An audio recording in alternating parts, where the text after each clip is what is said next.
welcome to our next Innovaphone myApps tutorial. In this video, we will show you how you can toggle between two calls using the phone app or the Softphone app.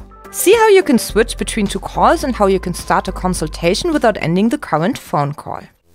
A phone call has already been established, and now you announce that you will need to consult someone else. Click onto the button Start Consultation. Using the search field, you can either look for the destination or you can enter the destination number directly. By clicking onto the green handset symbol, the call will be established. You also have the option to directly select one of your favorites, or you can click onto a number from recent calls that have been saved in your call history. Your first call has been put on hold, and this contact will now hear recorded music. Once you have talked to or consulted with the second call, you can switch back to the first call.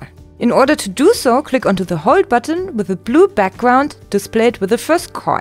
This will activate the first call again and place the consultation call on hold. You can switch between these two calls as often as you please, so-called toggling. Simply activate the call that is currently on hold.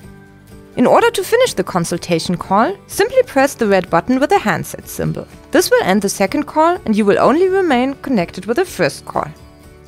Many thanks for watching and see you next time.